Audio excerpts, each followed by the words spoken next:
Aloha, guys. To get you in the frame of mind or heart space for tomorrow's radio show, in which I'll be interviewed on the Inescapable Book, let's read a passage from the book, shall we? Any preferences? Let's start off with some of the powerful one-liners that are so deep and go so into who you are.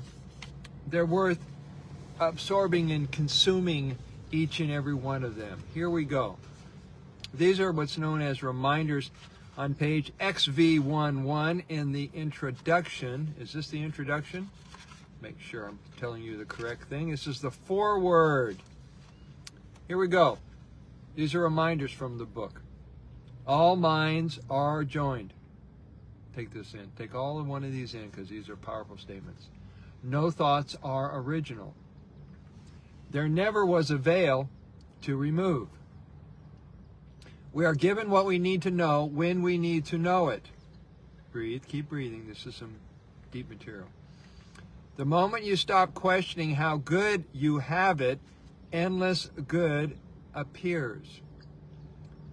We are energetically sensitive. We can feel everything and everyone if we choose. Keep breathing. When we humble ourselves to the magnificence of the Creator, we are showered with blessings and grace of all kinds. Our heart knows its way home at all times. The fabric of our being is woven into our soul. Since I have my own forgiveness or validation, that's enough. I always feel safe with love. Let me hear you repeat that. I always feel safe with love. You always feel safe with love. The reason I'm wearing 2 layers today is because the wind is kind of cold and brisk outside. I'm sitting in a parking lot facing the ocean. Let's continue. I always feel safe with love. You always feel safe with love. He always feels safe with love. She always feels safe with love. When you read the chapter on affirmations, you'll understand the power of using each pronoun. Because when you think a thought and speak a thought, that's only one direction where you get an idea, and it lands in you. You hear ideas about you, towards you, behind your back, wherever these ideas come from. So, keep breathing. Here's more. Let's pause for a breath. Take this moment to get a handle on the moment. Repeat after me. I'm about to walk into the greatest moment of my life. Or you could say, I'm about to walk into the greatest year of my life. However, the moment is the moment of liberation, the moment of salvation, the moment of healing, the moment of prospering. So I repeat this, I am about to walk into the greatest moment of my life. God, it feels good, doesn't it? Slow down to recenter, regroup, and relax into feeling relief. In the heart of all those matters which mostly don't really matter is love. Let's keep reading. The Inescapable Life, which you will learn about in this book, and hopefully you'll take it to heart and you'll practice it and you'll be disciplined and you will achieve and be able to maintain your purposeful, meaningful, inescapable life, my friends. That's the idea. The inescapable life represents the profound underlying essence of who we are. Now, this is what some people call the true you, the authentic you, or true north, however you wish to frame it and hold it in your mind. The life within us that exists beyond any external influence, conditioning, or programming. It's the raw, unfiltered truth of our being, the part of us that remains steady and authentic regardless of the changes around us. Take a breath. Does this happen in your life? No matter what's coming around you, the people, the situations, the conditions, you stay steady, you stay calm. You're like a 911 operator. You're not shaken. You're not affected. You're not triggered. You don't feel attacked or challenged. You're not writing stories about it. You're staying centered in love. Center in love. It's the raw, unfiltered truth of our being, the part of us that remains steady and authentic regardless of what changes around us. Unlike the programmed or conditioned life we've often been led to live, the inescapable life is a return to our true self, unburdened by expectations, fully aware, and deeply connected to inner wisdom. This book is dedicated to the discovery and experience, or you could say rediscovery, of the divine perfection that you have always been. And I could read more, and I definitely love the subject because the book is near and dear to my heart. And to come back to your nature, come back to your way of being, come back to the sovereign free being that you are, free from lack, limitation, negative thoughts, scarcity, disconnect, illness. To be free of all that is simply to learn, using these tools in this book and putting them into practice, how to reframe the way you frame your ideas that are in your mind. How to give your mind new instructions so the body follows the new instructions. Your money follows the new instructions. Your relationships follow the new instructions. You understand? You getting this? So if you're not getting the results that you prefer to get in your life, it's time to change your mind. The Bible uses the term metanoia. Metanoia, some of you know that old Greek word. It means to change your mind. So it's that simple. You can be liberated. You can be healed. You can be saved. You can be transformed in your next moment, in your next breath. And then guess what? It's a whole new view up here at the summit of you, of this altitude of you. Remember, an attitude of gratitude will take you to a higher altitude or latitude, whatever ood rhymes for you. So this book is inescapable. Let's read some more. I love this book. I trust my intuition. I trust my intuition and inner wisdom to guide me on my true path. My work or job is really my highest pleasure or passion. Take that to heart. Play with that idea. Exchange the word or trade the word with job or work with the terms pleasure or passion. And see where that lands in you. See how it resonates with you. My job is, our work is my highest passion. People say, what's your job? What do you do for work? I do my highest passion, my highest pleasure. And out of that pleasure and out of that passion comes the most incredible transformations in people and in myself. And this is why I'm still doing this work since 1979. It's near and it's dear and it's transforming and healing me as well. I am liberated out of slavery from society's conditioning. I create my own reality. I step into my power and consciously break free from the illusion of limitation or the illusion of anything. I am sovereign, independent, and fully aligned with my authentic self. Breathe. I choose to see the world with clarity, free from fear and illusion. I am the creator of my reality, and I choose freedom, peace, and love. I let go of the need for external validation and trust my inner knowing. My mind is clear, my heart is open, and I am free from all false programming, what the first chapter of the book refers to as the false matrix. I am a conscious being operating from love, truth, and empowerment. I release all attachments to the illusion of separation and embrace unity and oneness. I honor my journey of awakening and trust that the universe supports my freedom. I transcend all fears, doubts, and limitations, embracing my true divine nature. Every breath I take strengthens my connection to my higher self, our infinite self, and the truth of who I am.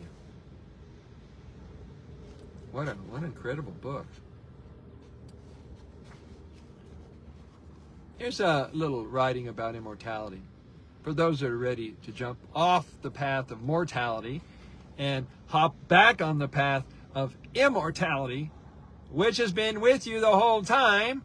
I mean, all these abilities and all these talents and all these potential has been with you on the entire journey. You've been distracted, my friends. You've been pulled away from the true you. This book gets you back to the true you. So if you're in the United States and you want an autographed copy, then reach out to me in private messenger. If you're anywhere else in the planet, I mean, I'll ship it to anywhere on the planet if you're willing to pay whatever the cost of the shipping is. And some people have me shipped to UK, Australia, Canada, India, whatever. So get your hands on this at Amazon. The Power of Belief. This is the first section of chapter 2, and the title of chapter 2 is The Mind Holds the Key. This chapter starts off with a quote from one of my teachers and mentors, Wayne Dyer. You might have heard of him. He says, quote, "If you change the way you look at things, the things you look at change." Repeat that in case you didn't get that. If you change the way you look at things, the things you look at change. All right, so here's a section called The Power of Belief. So breathe as this is being read and let these ideas sink in and see how they feel to you. The belief in physical immortality, or the rejection of death, serves as a core determinant of one's health and lifespan. This goes against the prevailing view that we are subject to external factors such as diet, illness, accidents, or environmental influences.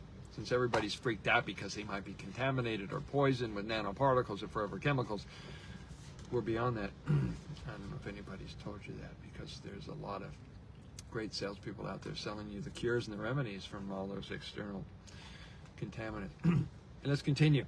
This challenges the common idea that we are at the mercy of external factors, and this is what I was just talking about, such as diet, disease, EMFs, accidents, the vibrations of other people, or their consciousness, for our longevity. It's time to examine the deep-seated belief systems that shape our lives. The acceptance of death as inevitable, what some might call a death mentality, has a greater impact on our well-being than all the known causes of death combined, whether it's illness, suffering, or accidents. Let me repeat that in case you missed that. The idea that death is inevitable has caused more suffering than all known causes of death combined. We'll read more about that when we get deeper into immortality in chapter 14. The mind's attitudes toward life and death shape your reality in ways you may not yet fully understand. These beliefs dictate how you age, how you experience health, and how you engage with the world around you. Now, other topics that are discussed in chapter 2 of Unlocking the Mind. Number 2, second topic, sacred living foods, supplements, and spiritual practices. You want to hear about that? Sure you do. Let's read about it. There is an undeniable belief in living a healthy lifestyle, consuming living plant foods, fasting, detoxing, meditating, and praying. However, while these practices contribute to well-being, they alone cannot guarantee lasting vitality or wellness. The missing link in most wellness journeys and spiritual journeys is the belief in physical immortality or the rejection of death as an unavoidable fate. Imagine a mindset shift that goes beyond simply trying to prolong life. What if, instead of seeing death as inevitable, we see it as something to transcend, to move beyond, or even to reject entirely? This is the mindset you are invited to explore, one that frees you from the fear of death and empowers you. This is a great book. Empowers you to live fully and indefinitely. This chapter encourages you to adopt a radically different perspective, and not just on life, but on the nature of existence itself. Through this new lens, you can experience life without the looming concept of death hanging over you. Wouldn't that be freeing up your mind, guys? Topic 3 is the mind's role in health and longevity. Topic 4, more on physical immortality. Chapter 5, empowerment through thought. How to step beyond the mind, how the use of reflection. Let's read a little bit more about physical mortality. This is topic number 4 in chapter 2, which once again, I'll remind you what chapter 2 is entitled, The Mind Holds the Key. Number 4, topic 4, physical immortality. And this is going to refer you once again to chapter 14, which goes into much thorough detail and explanation about physical mortality and some great immortality affirmations from my mentor and friend Leonard Orr. That's also on chapter 14.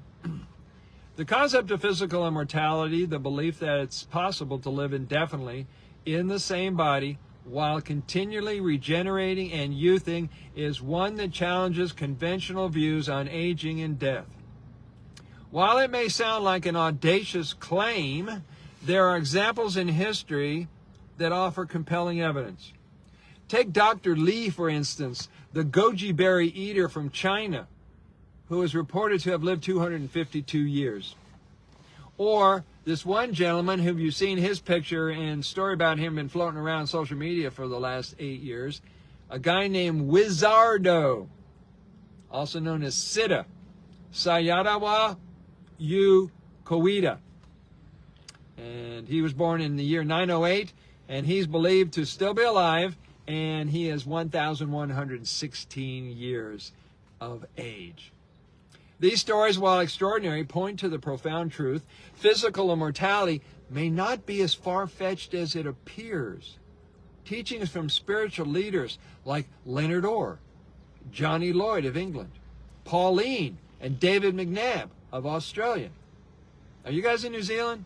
I think you're in Australia. You may be in New Zealand. And Sandra Ray and her husband Marcus Ray emphasize that immortality isn't just a distant fantasy, but a possibility available to those who cultivate the right mindset, practice, and community.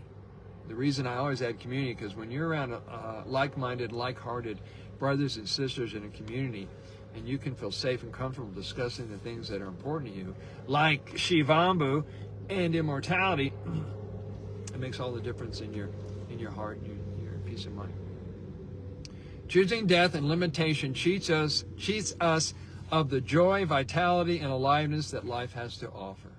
By embracing the possibility of immortality, we open ourselves to living with the same freedom and connection to the physical universe where God lives, where God embodies.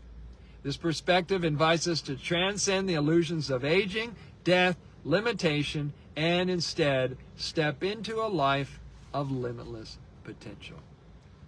Another reason why I'm reading this book, because many people who are been buying the audible version of this book, Inescapable Book, which is on Amazon. If you go to Amazon, you can buy the audible version. The first version of this audible book came out with an AI, a virtual voice. At some point, we will flip it and I will read the book. So let's read a little bit more here. Mirror of self-reflection. I'm just flipping through. Humor as a tool for transformation. The power of affirmations, visualization, emotional healing, the power of the breath. Ooh, here's some poems. Ooh, poems. Affirmations of self-love. Let's read a poem. Love is Boundless by Brother Sage. This came through on December 21st, 2014. Love cannot be held in a container. Love cannot be confined or compartmentalized. Love is beyond description or analysis. Love will not fit into any other category except love. Love is all-inclusive, not exclusive. Love has no divisions, parts, or levels. Love has no need to compare or impress. Love does not need explanation. Love knows how to recognize love without understanding or interpretation. Have you ever had a 2-year-old, 3-year-old, 4-year-old, 5-year-old connect with you eye to eye, soul to soul? They didn't need you to say a thing. They knew who you were, and you knew they knew who you were, and it's always such a joy. It touches my heart when the young ones of the newest generation lock eyes and they look at me and they don't look away. That is always amazing to me. Love knows how to recognize love without understanding or interpretation. Love is not about profiling or statistics. Love always allows you to replace all of your cares with love.